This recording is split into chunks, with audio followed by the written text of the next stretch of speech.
اب آ جائیے 8واں نقطہ، یہ بھی تعریف قرآن سے متعلق ہے، بڑا اہم ہے، کیونکہ تاریخ نے ہمارے پاس جو قرآن کی تعریف پیش کی ہے وہ بالکل الگ ہے اس تعریف سے جو قرآن خود کر رہا ہے۔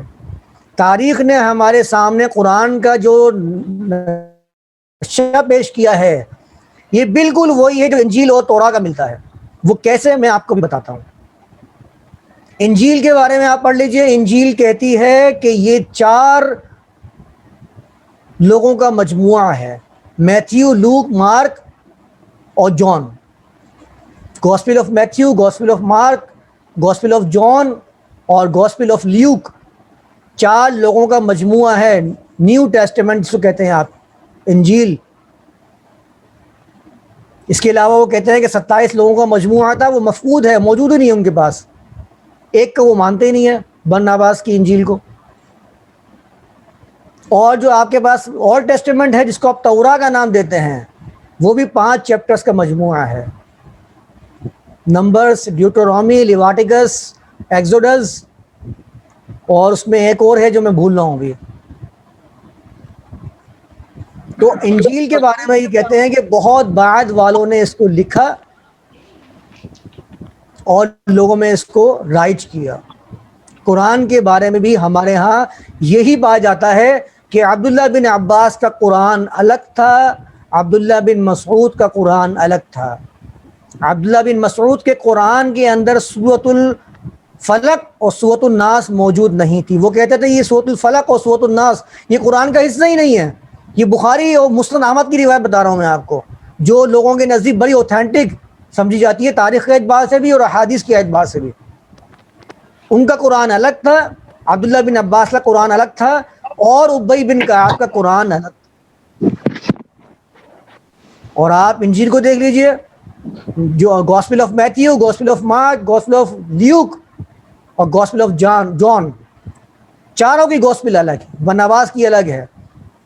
قرآن کے بارے میں بھی آپ کو پورا یہی سینیریو مل جائے گا، یہی نظریہ قرآن کے بارے میں ہماری تاریخ کے اندر موجود ہے۔ یہ تو میں نے آپ کے سامنے ابی بن کعب کا نام لیا ہے، عبداللہ بن مسعود کا نام لیا ہے، عبداللہ بن عباس کا نام لیا ہے۔ آپ ذرا کتاب المصاحف کو اٹھا کر پڑھ لیجئے، مصاحف ابن ابی داؤد کی، جو قرآن کے بارے میں پوری کتاب لکھی گئی ہے 250 ہجری کے اندر، اس میں کئی قرآن موجود نظر آئیں گے آپ کو جس میں کہا گیا کہ ان کا قرآن الگ تھا، ان کا الگ تھا۔ وہی تصور جو انجیل کے اندر ہے وہی تصور قرآن کے بارے میں پیش کیا گیا ہے، تاریخ کا بتا رہا ہوں میں آپ کو۔ تو ہمیں سب سے پہلے جاننا پڑے گا کہ کیا قرآن ویسے ہی ہماری طرف منتقل ہوا ہے جیسے کہ انجیل اور توراہ ہوئی ہے، یا قرآن کی کوئی اپنی بھی خاصیت ہے، اس کے ساتھ اتنی عقیدت رکھتے ہیں، اس کے بارے میں یہ سمجھتے ہیں کہ یہ قرآن جو ہے ایک ایک حرف اللہ تعالیٰ کی طرف سے نازل شدہ ہے۔ تو سب سے پہلے آپ یہ سمجھیں کہ قرآن ہے کیا چیز۔ قرآن اللہ تعالیٰ کی کتاب ہے، اللہ تعالیٰ کی کتاب۔ سب سے پہلے میں اس نظریے کو ختم کرنا چاہ رہا ہوں جو نظریہ ہمارے یہاں موجود ہے، اوتھینٹک لوگ اس کو بیان کر رہے ہوتے ہیں، جن پر ہمارا 100% اعتماد ہے، جو کہتے ہیں کہ قرآن تو اللہ کے رسول نے لکھا ہی نہیں تھا، یہ تو ہڈیوں پہ، چھالوں پہ، چمڑوں پہ لکھا ہوا تھا۔ وہ ایسا پیش کرتے ہیں کہ اس زمانے میں کاغذ تھا ہی نہیں۔ آپ قرآن کی تاریخ پڑھ لیں، جب پہلی، جس کو آپ کہتے ہیں کہ پہلی وحی نازل ہوئی، وہ کون سی تھی؟ سورۃ العلق، اقرأ بسم ربک الذی خلق، خلق الانسان من علق، اقرأ وربک الاکرم الذی علم بالقلم، جس نے قلم کے ذریعے انسان کو سکھایا ہے۔ قلم کا ذکر تو خود موجود ہے قرآن کے اندر، ایک مستقل سورت سورۃ القلم موجود ہے 27 سپارے کے اندر، نون والقلم وما یسطرون، نون، قلم کی قسم، اور ہر اس چیز کی جو تم لکھتے ہو۔ سطر کسے کہتے ہیں اردو کے اندر؟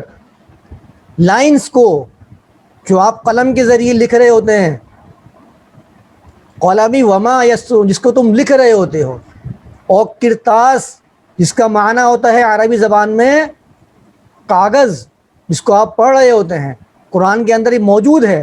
وَلَوْ نَزَّلْنَا عَلَيْكَ كِتَابًا فِي قِرْطَاسٍ، اگر ہم تیرے اوپر اس قرآن کو کرتاس میں نازل کرتے، کاغذوں کی صورت میں نازل کرتے، فلا مسوہ بایدیہم، وہ اس کے اپنے ہاتھوں سے چھوتے، لقال الذین کفروا، اور ضرور کہتے ہیں ان ھذا الا سحر مبین، یہ تو کھلا ہوا جادو ہے۔ یہ جگہ اللہ فرماتا ہے تجعلونہ قراطیس، جو اللہ تعالیٰ نے موسیٰ کو کتاب دی تھی اس کو انہوں نے کاغذ کے ٹکڑے بنا دیا۔ تو یہ جو نظریہ آپ کے سامنے پیش کیا تھا نا کہ چھالوں پہ لکھا ہوا تھا، کھالوں پہ لکھا ہوا تھا، چمڑوں پہ لکھا ہوا تھا، یہ تو قرآن کی تاریخ سے تصادم ہے۔ قرآن تو خود قلم کو اور کاغذ کو اپنے اس زمانے کے اندر بھی ثابت کرتا ہے، حتیٰ کہ حضرت موسیٰ کے زمانے میں بھی کاغذ کو ثابت کرتا ہے۔ تو ہمیں سب سے پہلے سمجھنا پڑے گا کتاب کہتے کس کو ہیں۔ عربی زبان میں کتبہ کہتے ہیں اس چھلے کو، آپ تصور لے کے آئیے گا اپنے ذہن میں، پرانی جو کتابت ہوتی تھی اس کو بھی لے کے آئیے گا اپنے ذہن میں، وہ چھلا جو اونٹنیوں کی خاص جگہ لگایا جاتا تھا تاکہ وہ ہر قسم کے اونٹوں سے حاملہ نہ ہو، اسے عربی میں کہتے تھے کتب الناقہ، چھلا جو ہے وہ اونٹنیوں کے لگا دیا گیا۔ دوسرا معنی اونٹنیوں کے نتنوں میں چمڑا کس کر سی دینا تاکہ وہ اپنے بچوں کو سونگ نہ سکیں، اس کو بھی کتبہ کہا جاتا ہے عربی زبان میں۔ تیسرا معنی مشکیزہ یا بوری، اس کے منہ کو آپ رسی سے مضبوطی سے بند کر دیں، اس کو کہتے ہیں کتبہ۔ منتشر اوراق کی جلد بندی، منتشر اوراق، بکھرے ہوئے صفحات، اسے کتاب نہیں کہتے، نہ عقلی طور پر نہ نقلی طور پر۔ ایک کتاب آپ کے پاس موجود ہو، اس کے پھاڑ کے صفحے باہر نکال دیں، منتشر کر دیں، وہ کتاب نہیں کہلائے گی۔ کتاب اس وقت کہلائے گی جب تک وہ مجموعے کی صورت میں ہے، جب تک وہ چھلے کی صورت میں اس کی جلد بندی نہ کر دی گئی ہو، جب تک اس کو سی کے بند نہ کر دیا گیا ہو، وہ کتاب نہیں کہلاتی۔ منتشر اوراق کتاب نہیں کہلاتے۔ میں نے 2 کتابیں لکھی ہیں، آپ اس کو کتاب اس وقت کہیں گے جب تک وہ اپنے مجموعے کی صورت میں آپ کے ساتھ موجود ہو، اس کی جلد بندی کی گئی ہو، لکھا گیا ہو، اس کو ایک جگہ جمع کر دیا گیا ہو۔ آپ میری کتاب کے ٹکڑے کر دیں، ایک صفحہ الگ کر دیں، ایک صفحہ الگ کر دیں، کتاب کہیں گے آپ اس کو تحریر تو کہہ سکتے ہیں، لکھا ہوا، کتاب نہیں کہہ سکتے۔ تو قرآن جب اپنے آپ کو کتاب کہہ رہا ہے، ذالک الکتاب، اس کا مطلب یہ ہے کہ وہ اللہ کے رسول کے پاس لکھا ہوا یکجا تھا، جلد بندی میں کیا ہوا تھا، منتشر اوراق نہیں تھے، چمڑوں پر کھالوں پر لکھا ہوا نہیں تھا کہ وہ اس کو کتاب کہا جائے، کیونکہ کتاب کہتے ہی چھلے کو ہیں عربی زبان کے اندر۔ اور پہلے جب کتابت کی جاتی تھی کسی چیز کی، جلد بندی کی جاتی تھی، اس کو چھلے میں ڈال کر پیوست کر دیا جاتا تھا اور ایک جگہ جمع کر دیا جاتا تھا۔ آج کے زمانے میں بھی آپ کی جو جو جلد بندی ہوتی ہے وہ کیسے ہوتی ہے؟ اس کو پیسٹ کر کے اس میں زیادہ مضبوط جب ہوتی ہے سیتے ہیں اس کو، پیسٹنگ تو کمزور سمجھی جاتی ہے، اگر آپ کی سلائی ہوگی تو وہ کتاب کتنی موٹی ہو مضبوط کہلائے گی۔ تو ذالک الکتاب جب کہا جاتا ہے تو اس کا مطلب یہ ہے کہ کتاب اللہ کے رسول کے پاس منتشر نہیں تھی بلکہ جلد بندی ہو کے محفوظ صورت میں موجود تھی، کیونکہ رسول کا کام کیا تھا؟ محفوظ ترین صورت میں کتاب کو لوگوں کے حوالے کر کے جانا، یہ رسول کی رسالت کا حق تھا، یہ منصب رسالت تھا۔ ہر رسول اپنے ساتھیوں کو محفوظ ترین صورت میں کتاب دے کر گیا تھا۔ یہ تو بعد والوں نے اس کے اندر جو ہیرا پھیری کی ہے وہ بعد والوں نے کی ہے کتابت کے اندر۔ اس پر میں آپ کو ایک آیت بھی بتاتا ہوں، قرآن کی ایک آیت ہے سورۃ الاحقاف کے اندر، وَإِذْ صَرَفْنَا إِلَيْكَ نَفَرًا مِنَ الْجِنِّ يَسْتَمِعُونَ الْقُرْآنَ، اس وقت کو یاد کرو جبکہ ہم نے تمہاری طرف جنوں میں سے ایک جماعت کو پھیر دیا۔ یستمعون القرآن، استماع کہتے ہیں خوب غور سے سننے کو، یہ سماع سے الگ ہوتا ہے، سماع تو سن لینا ہوتا ہے، استماع کہتے ہیں خوب غور سے سننا۔ وہ بڑے غور سے قرآن کو سن رہے تھے۔ فلما حضروه قالوا انصتوا، جب وہاں پر پہنچے انہوں نے کہا انصتوا، خاموش ہو جاؤ، یعنی کہ جنوں کو بھی تمیز سے قرآن پڑھا جائے تو خاموشی سے سننا چاہیے اس کو، تاکہ دل میں وہ ضم ہو جائے، اتر جائے۔ اسی سے آپ مسئلہ سمجھ لیں فاتحہ خلف امام کا بھی، بہت سے لوگ ایسے نا، وہاں امام پڑھ رہا ہے سورۃ الفاتحہ، وہ اس کے پیچھے سورۃ فاتحہ پڑھ رہے ہیں۔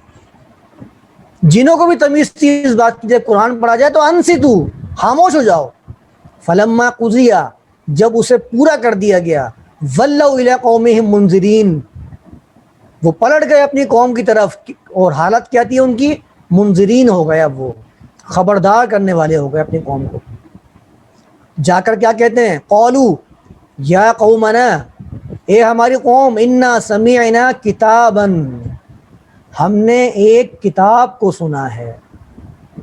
سمجھ رہے ہیں؟ یہاں سے قرآن کو سن کے گئے تھے، کتاب کی خبر دے رہے ہیں، کیونکہ قرآن کس حالت میں تھا؟ کتاب کی صورت میں، ایک جگہ پر یکجا تھا، جمع تھا۔ اور دوسری بات اس کے اندر سے نکلتی ہے کہ اس جو جنوں کا گروہ آیا تھا، اس کی خبر اللہ کے رسول کو کس نے دی ہے؟ وحی نے، اللہ تعالیٰ نے۔ اللہ کے رسول کو خبر نہیں ہوتی جنوں کی۔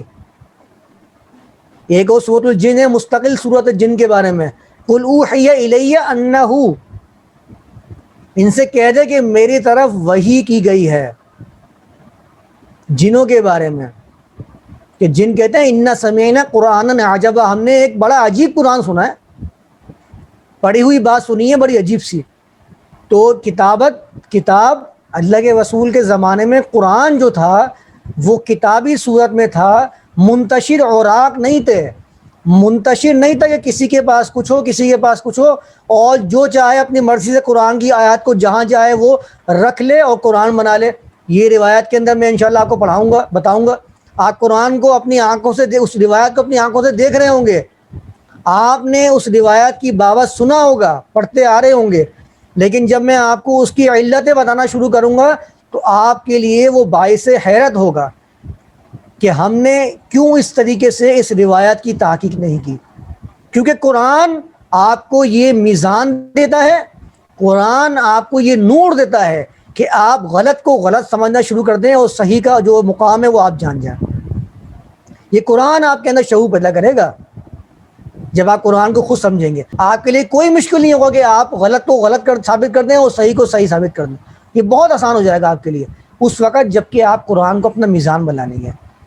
میں نے جب قرآن کی صفات بیان کرنا شروع کی تھی، میں نے کیا بتایا تھا کہ قرآن کتاب ہے، اور کتاب کے بعد یہ قرآن اس وقت ہے جب کہ آپ پڑھ رہے ہوں۔ جب پڑھتے ہیں تو کیا ہوتا ہے؟ وہ تفصیل الکتاب، اب کتاب کی تفصیل شروع ہو گئی ہے، سامنے آپ کی تفصیل آنا شروع ہو گئی کتاب کی، پھر یہ آپ کے لیے کیا بن جائے گا؟ نور، روشنی بن جائے گا۔ اور روشنی سے کیا ہوتا ہے انسان کا؟ روشنی سے انسان کو چیزیں نظر آنا شروع ہو جاتی ہیں، بصارت شروع ہو جاتی ہے، ادراک شروع ہو جاتا ہے کہ یہاں آگے کھڈا ہے یا نہیں ہے، یا آگے کا راستہ بالکل سالم ہے، جانا ہی نہیں جانا مجھے، اور کون سا راستہ صحیح ہے کون سا غلط ہے۔ اس سے آپ کو فرقان نصیب ہو جائے گا، میزان نصیب ہو جائے گا۔ فرقان سے آپ فرق کرنے والے بن جائیں گے، الگ الگ کرنے والے، جدا کرنے والے، جدا کر دیں گے آپ تاریخ کو، غلط روایات کو اور قرآن کو۔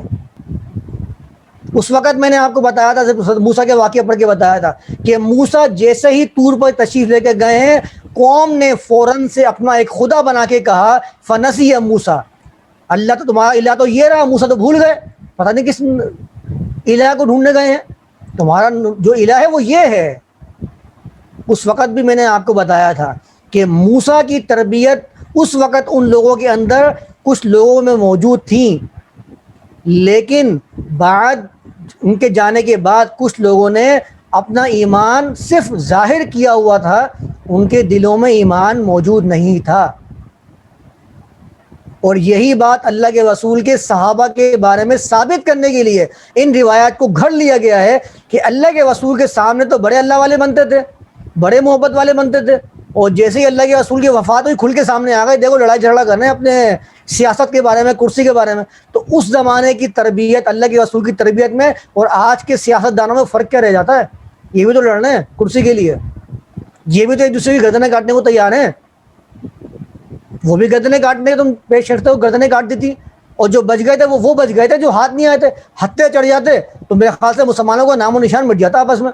ایک دوسرے کو مار کے، یہ تربیت تھی؟ تو قرآن جو ان کے دلوں کا حال بیان کر رہا ہے، تو کیا قرآن کی تاریخ درست مانوں یا میں بخاری کی روایت درست مانوں؟ قرآن کہہ رہا ہے کہ ان کے دل میں اللہ نے پیدا کی تھی، رسول نے بھی پیدا نہیں کر سکتا تھا۔ اللہ خود فرما رہا ہے ما الفت بین قلوبہم، اگر تم زمین کی تمام چیزوں کو خرچ کر دو، جب بھی تم ان کے دلوں کے درمیان محبت پیدا نہیں کر سکتے تھے، یہ اللہ نے پیدا کی ہے۔ اور جس کے دل میں اللہ محبت پیدا کر دے، اس کو کوئی نکال سکتا ہے کہ محبت کو؟ تو یہ تاریخی روایات قرآن کے مقابلے میں غلط ہیں۔ سب سے بہترین تاریخ قرآن کی ہے، اور ہمیں اس کے اوپر ایمان لانا ہے۔ ہمارے اوپر اللہ تعالیٰ نے یہ ذمہ داری عائد نہیں کی کہ ہم تاریخ کے اوپر ایمان لے کر آئیں۔ تو قرآن کے بارے میں ایک آیت بیان کر رہا ہوں۔ اللہ فرماتا ہے قُلْ فَأْتُوا بِسُورَةٍ مِّن مِّثْلِهِ، کہ جب قرآن نے چیلنج کیا کفار کو تو کہا کہ اس کی مثل کوئی ایک صورت ہی بنا کر لے آؤ۔ ایک جگہ اللہ فرماتا ہے، یہ حوالے سارے لکھے ہوئے ہیں، آپ چاہیں تو دیکھ سکتے ہیں قرآن کے اندر جا کے۔ ایک جگہ اللہ فرماتا ہے قُلْ فَأْتُوا بِعَشْرِ سُوَرٍ مِّن مِّثْلِهِ، ان سے کہو کہ اس جیسی 10 آیات بنا کر لے آؤ، 10 صورتیں بنا کر لے آؤ۔ سور صورت کی جمع ہے۔ اس کا مطلب یہ ہے کہ قرآن جس وقت یہ دعویٰ کر رہا تھا، اس وقت بھی قرآن کے اندر صورتوں کا مجموعہ موجود تھا۔ منتشر صورتیں نہیں تھی، سورۃ الاخلاص کسی کے بارے میں ہو، سورۃ الناس کسی کے پاس ہو، ایک جگہ وہ صورتوں کا مجموعہ موجود تھا جس کے مثل اللہ تعالیٰ صورتیں لانے کا چیلنج کر رہا تھا۔ اور ایک روایت تو شاید آپ نے سنی بھی ہوگی کہ اللہ کے رسول سے جب صحابہ نے پوچھا یا رسول اللہ قرآن کو کتنے دنوں میں ختم کریں، تو اللہ کے رسول نے فرمایا 3 دن کے اندر قرآن کو ختم کرو۔ تم میں سے کوئی بھی 3 دن سے قبل قرآن کو مکمل نہ کرے۔ جب قرآن اللہ کے رسول میں مکمل ہی نہیں تھا، اللہ کے رسول میں جمع ہی نہیں ہوا تھا، تو اللہ کے رسول یہ بات کیوں کہہ رہے ہیں؟ وہ صحابہ یہ سوال کیوں کر رہے ہیں؟ ایک روایت میں یہاں بھی آیا ہے، یہ بھی آیا ہے کہ اللہ کے رسول نے فرمایا قرآن کو کفار کے علاقے میں لے کر مت جاؤ۔ تو جب قرآن منتشر تھا، جمع ہوا ہی نہیں تھا، کسی کتاب میں موجود نہیں تھا، تو لے کر جانے کا مقصد ہی کیا بنتا ہے؟ ٹھیک ہے، تو مزید میں اس کی وضاحتیں انشاءاللہ اپنے اگلے سیشن میں پیش کروں گا۔ کفیل اعظم کچھ سوال کر رہے ہیں، فرمائیے۔ سیشن ہمارا کمپلیٹ ہو گیا، کوئی سوال ہو تو کر لیجیے گا۔ جی اچھا، یہ سوال میرا یہ ہے کہ یہ ایک ہماری ذہن سازی اس طرح سے کی گئی ہے کہ یہ آوازیں بہت سننے کو ملتی ہیں کہ یہ منکر حدیث ہے۔ تو مجھے یہ بتائیں کہ جو قرآن کے یعنی کسی معنی سے، یعنی قرآن نے جیسے آپ نے بیان کیا اس کے خلاف کوئی حدیث آئے، تو یہ تو اس پہ تو میرے خیال میں سبھی اتفاق کرتے ہیں کہ وہ قرآن کی بات کو لیا جائے گا، حدیث کی بات کو نہیں لیا جائے گا۔ اس کے باوجود یہ کسی کو کہنا کہ وہ منکر حدیث ہے، تو اس کو جہالت کہیں گے، کیا کہا جائے گا؟ یا پھر ان کو اس طرح سے جواب دیں کہ وہ منکر قرآن ہے، تو کیسا ہے؟ یہ کہنا درست ہے یا نہیں ہے؟ اگر منکرین حدیث اس لیے کہنا درست ہے ان کے نزدیک کہ انہوں نے قرآن کی آیت کو لیا اور روایت کو اس کے مقابلے میں پا کے رد کر دیا، تو اسی طرح ان کے مقابلے میں منکرین قرآن کہنا بھی درست ہے کہ انہیں قرآن پیش کیا گیا اور انہوں نے قرآن کے مقابلے میں روایت کو فوقیت دی۔ اگر ان کی یہ تعریف ان کی ٹھیک بیٹھتی ہے تو منکرین قرآن والی تعریف بھی بالکل ٹھیک بیٹھتی ہے، اصولوں پر پوری ہے، اصول کے متضاد نہیں ہے۔ پہلی بات میں آپ کو بتاؤں، اللہ کے رسول اپنی وفات کے بعد امت میں کیا چیز چھوڑ کے گئے تھے؟ قرآن کے علاوہ کچھ چھوڑ کے گئے؟ کوئی چیز چھوڑ کے نہیں گئے۔ جتنے بھی رسول اللہ تعالیٰ نے مبعوث فرمائے، کیا وہ اللہ کی کتاب کے علاوہ کچھ چھوڑ کر گئے؟ کچھ چھوڑ کر نہیں، اس میں صرف ایک تھوڑا سا اس میں ضمنی سوال میرا یہی ہے کہ یہ ایک طبقہ بنا دیا گیا ہے، اور اس کی یعنی حدیث کی جو اہمیت ہے، حدیث کو یعنی میں یہ سمجھتا ہوں کہ اللہ کے رسول نے جو دین خطبہ جو ہے حجت الوداع کے موقع پر مکمل کر دیا تھا، اور کچھ جو روایتیں بعد میں بیان ہوئیں، یعنی وہ جو آپ صلی اللہ علیہ وسلم نے جو چیزیں بیان کر دی تھیں وہ صرف بیان نہیں کی تھیں بلکہ ان کو صحابہ کے ذریعے رائج کیا تھا مسلمانوں میں، ٹھیک ہے؟ تو وہ چیز تو سنت ہے۔ اب جو اس کے بعد جو چیزیں آئی ہیں، یعنی اس میں ایسا تو نہیں ہے، ہمارا والا معاملہ تو نہیں ہے کہ ہم پڑھتے کچھ ہیں اور ہمارا جو عمل ہے وہ مطلب یعنی حدیثیں ہم دورہ حدیث بھی کرتے ہیں اور وہ مختلف جو ہے اس طرح کی، لیکن عمل نہیں ہے. تو عمل تو میرے خیال میں اگر عملی طور پہ تو نافذ کر کے گئے تھے اسی چیز کو. تو یہ حدیث کا مطلب یہ ضمنی سوال یہی ہے کہ حدیث کو اتنا یعنی آپ نے وہ کیا ہے کہ جس میں اختلاف ہے، ایک جو ہے رفع یدین کو مان رہا ہے، دوسرا اس کا انکاری کر رہا ہے، وہ اس کو آپس میں ایک دوسرے کو منکر حدیث اس طرح کی کوئی بات نہیں ہے، اس طرح کا کوئی فتویٰ نہیں ہے. لیکن جو جس میں آپس میں اختلاف ہے ایک چیز کا کہ وہ ایک طبقہ ایک حدیث کو لے کے اس پہ عمل پہ رہا ہے اور دوسرا طبقہ دوسری حدیث کو لے کے عمل پہ رہا ہے، وہ پھر وہ دونوں پہ مطلب منکر حدیث کا جو ہے ان کو مطلب یہ ٹیگ کیا جا سکتا ہے نہیں کیا جا سکتا. مطلب میں مختصر اس کو کرنا چاہ رہا تھا سوال کو کہ حدیث کو قرآن کے مقابلے میں فوقیت کیوں دی جاتی ہے، یعنی مختصراً یہ ہے، اس کی کیا وجہ ہے؟ اس کی وجہ یہ ہے کفیل، میں نے بہت دفعہ بتایا ہے کہ جو روایات ہمارے پاس موجود ہیں اس میں ہر فرقے کی تسکین کا سامان موجود ہے. ہر فرقہ اس سے اپنی تسکین کا سامان لے سکتا ہے. قرآن آپ کو واضح طور پر جن چیزوں سے منع کرتا ہے، روایات میں وہ چیزیں آپ کو بڑی آسانی سے مل جائیں گی. روایات کی بنا پر قادیانیت قائم ہے، یہ بھی شاید آپ جان لیجئے مجھ سے. روایات کی بنا پر قادیانیت قائم ہے. یہ قادیانی کو کا جو جگہ مہیا کی ہے نا آگے بڑھنے کے لیے، یہ روایات نے کی ہے. کیونکہ اللہ تعالیٰ نے قرآن میں کہیں نہیں کہا کہ عیسیٰ کا لوٹنا ہے واپس، تو روایت نے پیش کیا ہے کہ عیسیٰ واپس آئیں گے، جگہ بنا کر دے دیا آپ نے، دوسرا والا خود اپنی راستہ کلیئر کر لے گا. وہ لیا ہے، بولا تم تو کہتے ہو کہ روایت میں آئے عیسیٰ آئیں گے، عیسیٰ آ گئے. روایات نے دیا ہے. روایات کی بنا پر آپ جو آج کل معاشرے میں دیکھ رہے ہیں نا، یہ جو اللہ کے رسول کے خاکوں کا نام دیا جا رہا ہے، کس وجہ سے دیا جا رہا ہے؟ روایات کی وجہ سے. اللہ کے رسول پہ طعن کیا جا رہا ہے، وہ میں نے پہلے بھی کئی دفعہ ڈسکس کیا ہے، اس کو بیان کیا ہے، روایات کی وجہ سے. قرآن ایسا موقع فراہم ہی نہیں کرتا جس میں اللہ کے رسول کی شان میں گستاخی کی جائے. قرآن تو کہتا ہے وَإِنَّكَ لَعَلَىٰ خُلُقٍ عَظِيمٍ، آپ تو بلند اخلاق پر، بلند مرتبہ فائز تھے، آپ کا اخلاق تو بڑا بلند تھا. اللہ تعالیٰ قرآن کے اندر کوئی ایسا موقع فراہم ہی نہیں کرتا کہ منکرین اسلام جو ہیں وہ رسول کی شان میں گستاخیاں کرتے پھریں. یہ تو روایت نے دیا ہے. روایت نے بتایا ہے آپ کو کہ اللہ کے رسول نے 52-53 سال کی عمر میں ایک 9 سال کی بچی سے نکاح کیا تھا. یہ روایت نے دیا ہے، قرآن نے نہیں دیا آپ کو. یہ روایت نے بتایا کہ اللہ کے رسول کی 11 بیویاں تھیں. یہ روایت نے بتایا کہ اللہ کے رسول ایک ہی رات میں تمام بیویوں کے پاس سے ہو کے آ جایا کرتے تھے. یہ روایت نے بتایا آپ کو کہ حضرت سلیمان جو اللہ کے رسول گزرے ہیں ان کی 99 بیویاں تھیں اور وہ ایک ہی رات میں تمام بیویوں کے پاس سے ہو کے آ جایا کرتے تھے. قرآن نے تو کہیں نہیں بتائی یہ بات. اسی وجہ سے انہوں نے یہ کام شروع کیا کہ اللہ کے رسول کی شان میں گستاخی کرنا شروع کی. یہ روایت کی بابت ہے، قرآن کی بابت نہیں ہے. قرآن پر تو اپنے غصہ کو نکالتے ہیں، قرآن کو جلا کر، اس کی بے ادبی کر کر اپنا غصہ وہ ایسے نکالتے ہیں. قرآن سے کوئی بے ادبی ثابت نہیں کر سکتے. تو یہ جو مسئلہ ہے نا کہ یہ قرآن ہر فرقے کو اس کی تسکین کا فراہم دے دینا، اس کی تسکین کا سامان فراہم کر دینا، یہی چیز روایات کی طرف انسانوں کو اجاگر کرتی ہے. لے کر جو جاتی ہے وہ یہ چیز ہے. آپ کیوں جائیں گے؟ آپ کو اپنے مطلب کا مل گیا روایت میں کہ اللہ کے رسول کے وسیلے سے دعائیں مانگ سکتے ہیں. آپ کا مسئلہ کلیئر ہو گیا روایت سے، آپ کر رہے ہیں. ایسے لوگ موجود ہیں کر رہے ہوتے ہیں.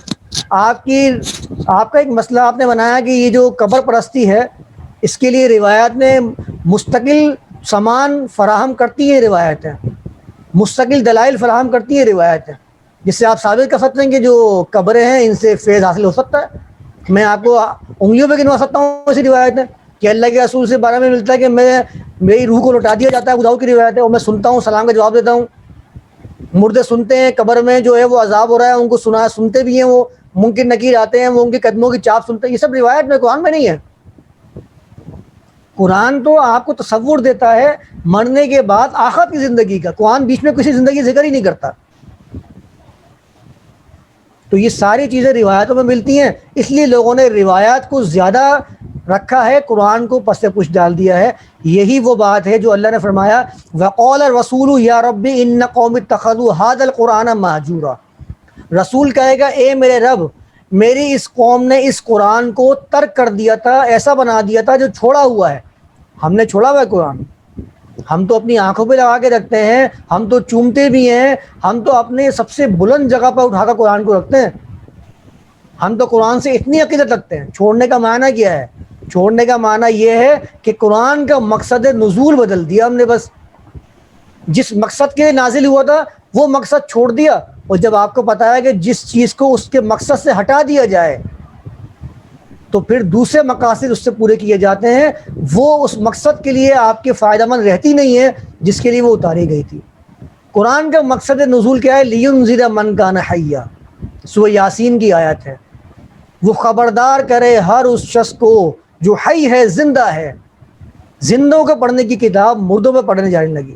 قبروں پہ سورہ یاسین پڑھی جا رہی ہے، مردوں کو پڑھ پڑھ کے بخشی جا رہی ہے. اور قرآن کہہ رہا ہے وہی سورہ یاسین میں لکھا ہوا ہے لِيُنذِرَ مَن كَانَ حَيًّا، خبردار کرے ہر اس شخص کو جو زندہ ہے. زندوں کو خبردار کرنے کے لیے قرآن آیا تھا، رہنمائی کی کتاب تھی. اور ہم نے کیا بنا دیا؟ شفا کی کتاب. امراض سے شفا ہو رہی ہے. اللہ کہہ رہا ہے دلوں کی اس میں شفا ہے، کفر کی شفا ہے. ہم اس کو اپنے بیماروں پہ پڑھ کے دم کر رہے ہیں، ہم اسے جو ہے اپنے زخموں پہ پڑھ کے دم کر رہے ہیں. ہم اس کی قرآن کی ہوائیں لے رہے ہیں. قرآن کی ہوا بھی لی جاتی ہے، اس کے اوپر اس کے جو پیجز ہیں ان کی ہوا لی جاتی ہے. بتائیے. اور اپنے گمان میں اس کے سے تسکین فیل کی جاتی ہے، کیونکہ آپ کو اگر تسکین فیل ہو رہی ہے آپ اس کو اٹیچ کر رہے ہیں. میں نے بتایا تھا نا آپ کو ایک دفعہ کہ ہم واقعات کو اپنے تصورات سے میچ کر رہے ہوتے ہیں.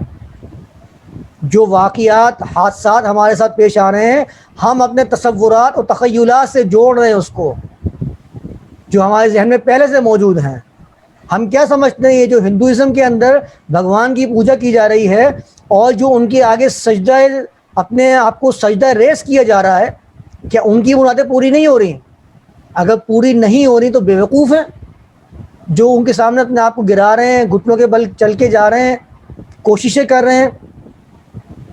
ان کی ذہن سازی پہلے یہ کی گئی کہ یہ جو تمہارے سامنے بت موجود ہے یہ تمہاری سنتا بھی ہے اور تمہاری مرادیں بر کرتا ہے.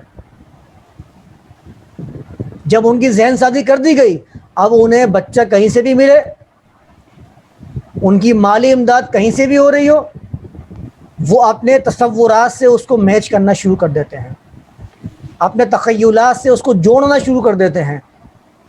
ان کے ذہن سازی کی گئی کہ یہ جو اچھائی آئی ہے یہ اس بت کی طرف سے آئی ہے، یہ اچھائی آئی ہے یہ تمہارے اس قبر کی منت ماننے کی وجہ سے آئی ہے. اب اگر وہ مل گیا اب میں اپنے ذہن سے اس کو جوڑ رہا ہوں. تو یہ چیزیں ہیں جو ہمیں اس طرف لے کے جاتی ہیں. جی شوکت علی صاحب ہیں، ان کا کوئی سوال ہے؟ جی کیا کہہ رہے ہیں آپ؟ السلام علیکم رحمۃ اللہ وبرکاتہ.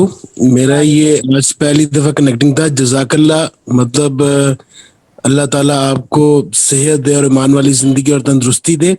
میں اس چیز پہ کہنا چاہ رہا تھا کہ جیسے ہمارے یہاں کوئی فوت ہو جاتا ہے ہمارے خاندان میں، مطلب جو زیادہ افضل وہ ہے اسی کا کوئی اپنا عزیز وہ نماز جنازہ خود پڑھائے. مطلب اس طرح کی تھوڑی باتوں پہ بھی روشنی ڈالیں تاکہ ہماری تھوڑی سی اصلاح ہو سکے صحیح روشنی کے تحت. یہ اسی وقت ممکن ہے جبکہ ہمیں اس بات کا شعور ہو کہ دین ہم سب کے لیے اتارا گیا ہے، صرف مدرسے کے پڑھنے والے عالم کے لیے یا مسجد میں نماز پڑھانے والے مولوی کے لیے نہیں ہے. بے شک. جب یہ شعور ہمارے اندر پیدا ہو جائے گا اس وقت ہمارے جنازے بھی خود پڑھے جا رہے ہوں گے اور ہمارے ہاں جو نکاح کی تقریبات ہیں وہ خود بھی ادا کی جا رہی ہوں گی، وہ دوسروں کے محتاج نہیں ہوں گی. یہ تو ہم نے وہی کر لیا ہے جیسے کہ کرسچینٹی میں، ہندوازم کے اندر، جوئزم کے اندر انہوں نے ایک طبقہ خاص کر دیا ہے کہ یہ تمہارا کام ہے، تم اپنا دین سنبھالو، یہ دینی رسومات تمہارے لیے ہیں، ہم اپنے معاش کو اپنی دنیا کو خود دیکھیں گے اپنی مرضی سے. قرآن اس کی نفی کرتا ہے. قرآن کہتا ہے کہ دین آپ کی دنیا میں شامل ہو جائے، یہ مسلمان کا مطلب ہے، یہ ہے مومن کہ دین اپنا دنیا میں شامل کر لے، اپنی دنیا کو وہ صلاۃ مصلین بن جائے، اللہ تعالیٰ کے ایک ایک حکم کی پیچھے چلنے والا، پیروی کرنے والا بن جائے. اس وقت اللہ تعالیٰ کا وہ مطلوبہ مسلم کہلائے گا جو اللہ تعالیٰ چاہتا ہے، ورنہ وہ مسلمان ہے ہی نہیں وہ والا جو اللہ تعالیٰ کو مطلوب ہے. جب یہ شعور ہم پیدا کر لیں گے تو انشاءاللہ پھر آپ دیکھیں گے کیسا معاشرے میں تبدیلی آتی ہے. ہمارے اندر تو یہ پیش کر دیا گیا ہے کہ ہم مولوی ہیں، ہم مسجد کے امام ہیں, تمہیں کوئی حق نہیں ہے مسجد میں نماز پڑھانے کا, تم نہیں آ سکتے ہمارے امام پہ, اس میں جائے نماز کے اوپر, تم نہیں اذان دے سکتے ہماری مسجد میں آگے, کیونکہ تم اس مسجد کے متولی نہیں ہو, تم اس مسجد کے اندر وہ چکر یوں سے ہو کر نہیں آئے ہو جو ہم نے لازم کر دیا ہے, تم لائسنس یافتہ نہیں ہو, لائسنس ہمارے ہاتھ میں ہے, ہم جس کو چاہیں گے لائسنس دیں گے. اور مسلمان جب تک یہ شعور پیدا نہیں کر لیں گے کہ مسلمان کو لائسنس اللہ تعالیٰ کی کتاب دیتی ہے, اس وقت تک وہ ایسے ہی بھٹکتے رہیں گے اور دوسروں کے محتاج رہیں گے, اور دوسرے مذاہب سے ان کی ریزیمبلنس ایسے ہی رہتی رہے گی جیسے کہ ابھی ہو رہی ہے. آپ کے سامنے آپ کو سب کھلا ہے, لائسنس مولوی دیتا ہے آپ کو وہ بتائے گا کہ آپ مسلمان ہیں یا کافر ہیں, آپ کو وہ بتائے گا کہ آپ نے یہ گناہ کیا ہے, یہ ثواب کا کام کیا, آپ کو پتہ ہی نہیں, ہمیں پتہ ہی نہیں ہے. کیوں نہیں پتہ؟ جب ہم قرآن کے مخاطب ہیں تو جاننا ہے ہمارا کام. ہم کیوں مولوی کے جو ہیں وہ محتاج ہیں؟ ہم نے اپنے آپ کو محتاج خود بنایا ہے, اور جب ہم نے خود بنایا ہے تو بھگتنا بھی خود ہی کو پڑے گا, اور تبدیلی بھی خود ہی کو لانی پڑے گی. جزاک ٹھیک ہے. اللہ. اچھا عاطف، ایک کوشچن آیا ہے یاسر کا. آئی نو کہ ٹائم کافی ہو چکا ہے اور شاید کچھ حضرات کے لیے مشکل بھی ہوا, لیکن جو نکلنا چاہیں وہ گروپ سے نکل سکتے ہیں. لیکن ایک یاسر کا پلیز جواب دے دیں, یہ پہلے بھی ہو چکا ہے جواب کافی ڈیٹیل میں, میں نے لیکن اس کا پلیز. جواب بہت ڈیٹیل میں دیا تھا آیت الکرسی کے بارے میں. ہم لوگوں نے مختلف آیات کے نام اپنے مقاصد کو حل کرنے کے لیے رکھ لیے ہیں. آیت الکرسی کر لی, ایک کو آیت کریمہ کہتے ہیں, اور باقی کسی آیت کا نام ہم منتخب نہیں کرتے. ہم آیت اللہب نہیں کرتے, پتہ نہیں کیوں. اب وہ آیت الکرسی کے بارے میں ہمارا یہ نظریہ ہے کہ آیت الکرسی پڑھ لی ہے تو اب آیت الکرسی ہماری حفاظت کرے گی, یہ مقصد کو بدل رہی ہے بات. یہ آیت الکرسی کا مطلب ہی نہیں تھا. آپ کو میں مقصد سمجھاؤں نا, آپ حیرت میں رہ جائیں گے کہ وہ آیت الکرسی اس کو ہم نے نام دیا ہوا ہے, وہ کس طرح اللہ تعالیٰ کی صفات کو یہ نا بیان کرتا کینیڈا میں ہوتا ہے, ایک عالم ہے اور یہ بیان کرتا ہے, لوگ اسے جوائن کرتے ہیں, اور یہ اہل حدیث ہے اور بہت پیارا بیان دیتا ہے, اس لیے تجھے بھیجا ہے. یہ مجھے سمجھ میں نہیں آیا کیا بات ہوئی ہے. سوری شوکت, اپنا مائک میوٹ کر دیں پلیز. وہ آپ کی تعریف کر رہے تھے کسی اور سے. اچھا, تو میں آپ کو بتا رہا تھا کہ یہ آیت الکرسی جو ہے اس کو ہم لوگوں نے اس کے مقصد سے ہٹا دیا. جب میں آپ کے سامنے انشاءاللہ بیان کروں گا تو آپ حیرت میں رہ جائیں گے کہ اللہ تعالیٰ نے کس طریقے سے اپنی کوالٹیز کو, اپنی صفات کو بیان کیا ہے, اور لوگوں کے سامنے اپنی کس طرح سے برتری کو ثابت کیا ہے. وہ آیت الکرسی ہے. اور جو آیت الکرسی کا نظریہ ہمارے پاس موجود ہے وہ تالی بجا لو, حصار کھینچ لو. تو آپ سب سے پہلے قرآن سے مصیبتوں کو ہٹانے والی ذات کو سمجھ لیں. وَإِن يَمْسَسْكَ اللَّهُ بِالضُّرِّ فَلَا كَاشِفَ لَهُ إِلَّا هُوَ. اگر اللہ تعالیٰ کسی کو ضرر کے ساتھ پکڑ لے تو اس ضرر کو, اس مصیبت کو ہٹانے والی کوئی چیز نہیں ہے سوائے اللہ تعالیٰ کے. قرآن اللہ نہیں ہے, یہ بات یاد رکھیں. قرآن اللہ نہیں ہے, قرآن اللہ کا کلام ہے. ہم قرآن کو اللہ قرار دے دیتے ہیں, قرآن کو اللہ سمجھتے ہیں کہ یہ ہماری حفاظت کرے گا. نہیں, اللہ حفاظت کرنے والا ہے, اللہ مصیبتوں کو ہٹانے والا ہے. اور وہ جو روایت, جس روایت کی بابت یہ رواج پایا نا نظریہ کہ لوگ جو ہیں وہ قرآن کو پڑھ کے, آیت الکرسی کو پڑھ کے حفاظت کریں, اس کو صحیح بخاری کی روایت ہے. اس پر میں نے بہت تفصیلی کلام کیا ہوا ہے کہ اس روایت کو آپ پڑھیں گے تو آپ کے سامنے اس کی بطلان واضح ہو جائے گا. میں مختصر بیان کرتا ہوں. ابو ہریرہ سے منقول ہے. ابو ہریرہ کہتے ہیں کہ اللہ کے رسول نے مجھے فطرے کے سامان کے اوپر معمور کیا. سامان آیا ہوا تھا فطرے کا, میں اس کے اوپر معمور تھا اس کی حفاظت کرنے کے لیے. ایک شخص آتا ہے رات میں, کچھ سامان چوری کرتا ہے, وہ لے جاتا ہے, لے کے جا رہا ہوتا, میں نے پکڑ لیا اس کو. پکڑ کے میں نے اس سے کہا کہ کہاں جاتا ہے. وہ کہتا ہے کہ مجھے چھوڑ دے, میں کل نہیں آؤں گا, میں کل نہیں آؤں گا. ابو ہریرہ چھوڑ دیتا ہے.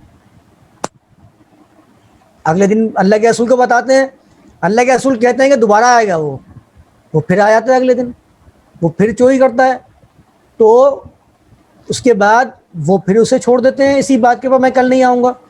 اللہ کے رسول کو دوسرے دن پھر بتاتے ہیں, اللہ کے رسول کہتے ہیں وہ پھر آئے گا. تیسرے دن پھر آ جاتا ہے, پھر وہ چوری کرتا ہے, اور پھر وہ اس کو چھوڑنے کی کوشش کر رہے ہوتے ہیں. وہ کہتا ہے کہ میں تجھے ایک بات بتاتا ہوں, اگر تو آیت الکرسی پڑھ لے تو شیطان تیرے پاس نہیں آئے گا. وہ پھر چھوڑ دیتے ہیں اس کو. اللہ کے رسول کو بتاتے ہیں, اللہ کے رسول فرماتے ہیں کہ یہ شیطان تھا لیکن کہہ صحیح بات رہا تھا. آپ اس کہانی کو پڑھ لیں اور یہ کہانی آپ کے سامنے باطل, اس وقت آپ کو اس کے باطل ہونے کا شعور ہوگا جبکہ قرآن کی آیات جو ہے نا وہ ہمارے پاس میزان کی حیثیت رکھتی ہوں گی. ہم اس کو قرآن سے ہی سمجھتے ہیں, جیسے کہ میں نے پہلی آیت پڑھ کے بتائی کہ یہ حفاظت کرنے والی ذات اللہ تعالیٰ کی ہے, کوئی چیز اللہ کے علاوہ حفاظت نہیں کر سکتی. ٹھیک ہے, اب آپ اس روایت کو جانچ لیجئے. کیا آپ یہ سمجھتے ہیں کہ اللہ کے رسول کے زمانے میں چوری کرنے والا چوری کرے اور صحابہ بغیر سزا دلوائے اس کو وہاں سے جانے دیں؟ تو ایسے شخص کو تو چوری کا ساتھی کہا جاتا ہے. تو کیا ہم یہ سمجھتے ہیں کہ اللہ کے رسول کے صحابی ابو ہریرہ چور کے ساتھی تھے جو جانے بولے یہاں چوری کر لے جا, کل نہیں آئیو؟ تو یہ تو اللہ کے رسول کے صحابی کی شان میں جو ہے وہ گستاخی ہے, ان کی شان بعید ہے اس چیز سے, تو وہ کیسے صحیح ہو سکتی ہے؟ اور اس کے بعد وہ دوسرے دن پھر آتا ہے, وہ پھر چھوڑ دیتے ہیں. تو یعنی کہ یہ بالکل ہی غلط کانسیپٹ انسان لوگوں میں پیش کیا جا رہا ہے کہ اللہ کے رسول کے صحابی کو چور کا ساتھی جو ہے بیان کیا, بتایا جا رہا ہے, دکھایا جا رہا ہے, اور وہ اللہ کے رسول اس کو بتا بھی نہیں کہ وہ پھر آئے گا, وہ پھر بھی چھوڑ رہے ہیں اس کو سزا دلوائے بغیر. اور آخر میں شیطان آگے بولتا ہے کہ میں تجھے بتاتا ہوں آیت الکرسی پڑھ لے, شیطان نہیں آئے گا. شیطان یہ کرتا ہے, شیطان نے اللہ سے یہ وعدہ کیا تھا کہ میں جو ہے اس کو آیت الکرسی کو سکھاؤں گا. شیطان نے کہا تھا ولا اغوینہم, میں تو تیرے بندوں کو گمراہ کروں گا. یہ گمراہی ہے, یہ تو وہ حق بتا رہا ہے. کبھی شیطان بھی حق بتاتا ہے. شیطان کی کوالٹی کیا ہے؟ شیطان کے بارے میں اللہ فرماتا ہے کمثل الشیطان اذ قال للانسان اکفر. شیطان تو کہتا ہے کہ شیطان کی مثال اللہ فرماتا ہے ایسی ہے, وہ انسانوں سے کہتا ہے کفر کر, فلما کفر, جب وہ کفر کرتا ہے قال انی بریء منک, اب تو میں تجھ سے بری ہوں, میرے کو تجھ سے کوئی تعلق نہیں ہے, میں نے اپنا مقصد پورا کر لیا, تجھ سے کفر کروا دیا, میں تو اللہ سے ڈرتا ہوں. یہ شیطان ہے, حق بتانے والا شیطان نہیں ہوتا. اور اس کے بعد روایت میں لکھا ہوا ہے کہ اللہ کے رسول کہتے ہیں ہاں وہ صحیح بات کہہ رہا ہے. تو اللہ کے رسول اس بات کے محتاج نہیں تھے کہ شیطان ان کو قرآن کی فضیلت بیان کرے گا. اگر قرآن کی کوئی فضیلت ہوتی ہے تو وہ اللہ تعالیٰ خود وہی کرتا ہے, شیطان وہی نہیں کرتا. شیطان کو کیا پتا قرآن کی آیت کون سی آیت کیا وہی ہے, کیا فضائل ہیں. تو الفاظ بھی اس کے باطل ہیں, سند بھی اس کی باطل ہے. سند پر جو میں نے کلام کیا ہوا پوری تاریخ میری اس کے اوپر موجود ہے. تو اس بات کو آپ ویسے سمجھ لیں کہ قرآن کا مقصد نزول بدل جانا, یہ جب کوئی بھی چیز قرآن کے مقصد نزول کو بدل رہی ہے آپ سمجھ جائیے کہ وہ باطل ہے, گمراہی ہے. ٹھیک ہے, اگر کوئی سوال ہوگا تو انشاءاللہ آپ بعد میں کر لیجیے گا مجھ سے. ایک سوال ہو رہا ہوا ہے, اس کو انشاءاللہ میں اگلے سیشن میں جواب دے دوں گا.